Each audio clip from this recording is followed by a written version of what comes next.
केन्दुझर जिला सारा प्रत्येक शैवपीठरे महाशिवरात्रि उत्सव महासमारोह पालित होउथिबा बेले केन्दुझर सहर एवं सहर सन्निकट अंचल रहिथिबा विभिन्न शिवालय भगवान शिवଙ୍କ जागर उत्सव भक्तिमय परिवेश अनुष्ठित होइछि।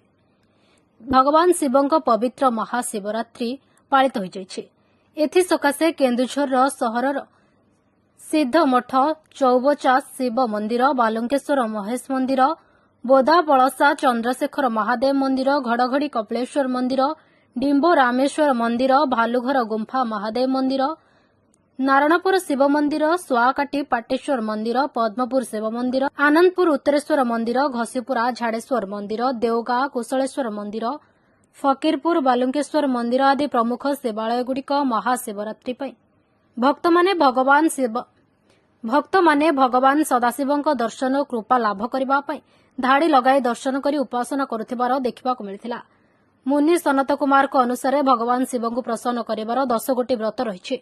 से मध्यरु शिवरात्रि व्रत सर्वश्रेष्ठ और सर्व कामप्रद अटे।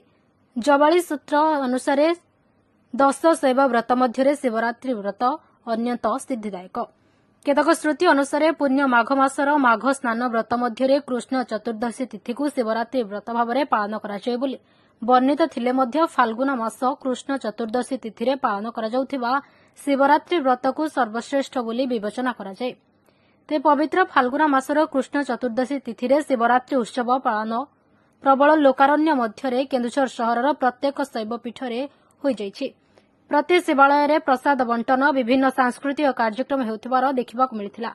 शिवरात्रि उत्सव पई सहर और सहर सन्निकट शिवालय गुड़िकरे भीड़ नियंत्रण पई जिला पुलिस व्यापक व्यवस्था ग्रहण करथिबा बेले जिला अग्निशम बाहिनी सजग रहिथिले। धन्यवाद। विशेष भाव में भारतीय संस्कृति एवं परंपरार अनन्य जो महार्घ्य जन्मदिन गुड़िक पालन होची से जन्मदिन भितर महाशिवरात्रि अन्यतम जोटा हूँ देवदेव महादेव शिवंकर जन्मदिन। भारत वर्षर जो परंपरा रही से जो गोटे 6 गोटी जन्मदिन भारतीय परंपरा पालन करुच्ची से भितर आपण को सूचे देवाई चाहे जे जमती आम जन्मदिन कृष्णकर जन्माष्टमीटा कृष्णकर जन्मदिन, आमर दुर्गा पूजा अच्छी दुर्गांकर से दिन जन्मदिन, सेमती अन्य आहरी जो मैंने देवदेवी अच्छा भितर आज महाशिवरात्रि ये पवित्र दिनटी भारतीय संस्कृति परंपरा गोटे अनन्य दिन जोटा हूँ शिवंकर जन्मदिन। से दिन रे से आमर जो जागर पालन हो विभिन्न जगार सारा भारत वर्ष रे आम अंचल भी केन्दुझर जिलार बड़ बड़ शैव क्षेत्र अच्छी सेठी आम पाखरे जो रही देवगां आमर कुशलेश्वर सेठी पालन हो गोटे दिन जदि आम जोटा को जागर बोली आम कहते गोटे जागर जो उजागर रही गोटे दिन सी प्रभु शिव को जी स्मरण करती पूजा अर्चना करती तांको जीवन गोटे मधुमय हुए आउ तांको जीवन रे से सुख अनुभव करती एवं शिवंकर आशीर्वाद तांको उपरे पड़े। से दिन रे मु आज मोर केन्दुझर जिलार अगणित जनसाधारण मोर ओडिशार जनसाधारण मोर अंचलर जनसाधारण मानकु मु समस्त को सेमानकर सुख समृद्धि सेमानकर कामना करुच्ची।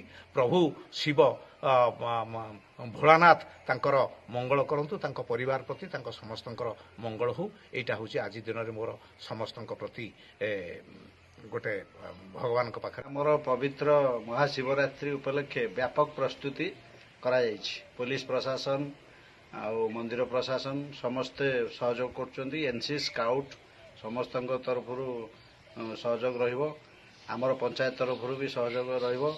आउ एठी पाखापाखी 3टा जिल्लारू आमर जन्म नाही पाखापाखी 10,000-15,000 लोक होती प्रत्येक दिन। आउ एटा गोटे बड़ पर्व आम पंचायतर तथा आम ब्लॉक एटा बड़ पर्व महाशिवरात्रि बहुत धूमधाम रे पालन करा जाउछि। चलित वर्ष केते दिन धरिक मेला चलिबो कोन बे? चलित वर्ष 15 तारिख रु 25 तारिख पर्यंत मेला चलिबो एवं भल यात्रापाटी वर्ष जो नामी दामी यात्रापाटी आमर कोणार्क गणनाट्य ये 4 राति परिवेशन करिवो एवं राज दरबार 3 राति परिवेशन करिवो। बहुत शांति श्रृंखलार सहित यात्रा अनुभव आनंद अनुभव नेबे पब्लिक। भारतीय परंपरा रे 4टा रात्रि बहुत महत्वपूर्ण।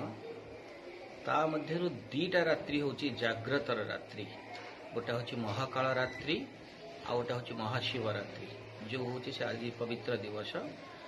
ଏମିତି ମାନ୍ୟତା ଅଛି ଭାରତୀୟ ପରମ୍ପରାର ଯୋଗଶାସ୍ତ୍ରରେ ଆଜି ସୂର୍ଯ୍ୟ ଚନ୍ଦ୍ର ତାରା ନକ୍ଷତ୍ର ସେମାନଙ୍କର ଗତିର ଏମିତି ଗୋଟେ ସ୍ଥିତି ରହେ ନ ଚାହିଁକିରି ମଧ୍ୟ ଉର୍ଜାର ଊର୍ଦ୍ଧ୍ୱଗାମୀ ହୁଏ। ସେଥିପାଇଁ କର୍ଣ୍ଣାଟକରେ ଗୋଟେ ପରମ୍ପରା ଅଛି କି ଯେ ଆଜି ରାତିରେ କେହି ଶୋଇବେ ନାହିଁ ଆଉ ଯିଏ ଶୋଇଥିବ ତା ଘରକୁ ପଥର ମାରିକି ତାକୁ ଜାଗ୍ରତ କରିବା ପାଇଁ।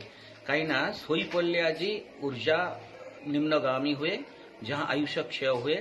ବରଂ ସେ ଲୋକ ଗାଳି ଆମକୁ ଦଉ କିନ୍ତୁ ତାର ଉପକାର କରିବା ପାଇଁ ତାକୁ ଦୀର୍ଘାୟୁ କରିବା ପାଇଁ ଆଜି ରାତିରେ ଆମେ ପଥର ପକାଇ ତାକୁ ଜାଗିବୁ। ଆଜି ହେଉଛି ସାଧନାର ଦିବସ, ଆଜି ଉର୍ଜାର ଊର୍ଦ୍ଧ୍ୱଗାମୀର ଦିବସ, ଆଜି ଯୋଗର ଦିବସ। ସେଇଥିପାଇଁ ସେ ପରମ ପିତା ଆଶୁତୋଷକୁ ଜଗତ ପିତାର ଆଖ୍ୟା ଦିଆଯାଇଛି, ଆଦି ପିତାର ଆଖ୍ୟା ଦିଆଯାଇଛି, ମହାକାଳେଶ୍ୱର ଆଖ୍ୟା ଦିଆଯାଇଛି।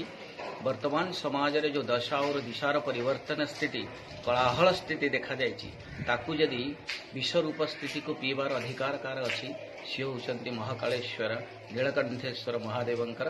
ତାଙ୍କର ଆଜି ପବିତ୍ର ଦିବସରେ ମୁଁ ସମସ୍ତ ଦେଶବାସୀକୁ, ସ୍ପେଶାଲି ଏ 4.5 କୋଟି ଓଡ଼ିଆବାସୀଙ୍କୁ ମୋର ହାର୍ଦ୍ଦିକ ଶୁଭକାମନା। ତାଙ୍କର ଅସୀମ କୃପାରୁ ସମସ୍ତେ ସୁଖରେ ରୁହନ୍ତୁ, ଏତିକି କହିକି ତକ୍ଷଶିଳା ସ୍କୁଲ ତରଫରୁ ଶୁଭକାମନା। ନମସ୍କାର, ମୁଁ ଗଗନ, G9 ଓଡ଼ିଆକୁ ସ୍ୱାଗତ। ଆଜି ହେଉଛି ସୃଷ୍ଟିକର୍ତ୍ତା ଦେବଦେବ ମହାଦେବଙ୍କ ପବିତ୍ର ମହାଶିବରାତ୍ରି ବା ଜାଗର ଅମାବାସ୍ୟା, ଶିବଙ୍କ ପୂଜାର୍ଚ୍ଚନାର ଶ୍ରେଷ୍ଠତମ ଦିବସ। ଏହାକୁ ନେଇ ଗାଁଠାରୁ ସହର ସବୁଆଡ଼େ ମୁଖରିତ ହେଉଛି। କେନ୍ଦୁଝର ଜିଲ୍ଲାର ପ୍ରାଚୀନ ଶୈବପୀଠ ଗୁଡ଼ିକରେ ଏଥିପାଇଁ ଭକ୍ତ ଓ ଶ୍ରଦ୍ଧାଳୁଙ୍କ ପ୍ରବଳ ଭିଡ଼ ଦେଖିବାକୁ ମିଳିଛି।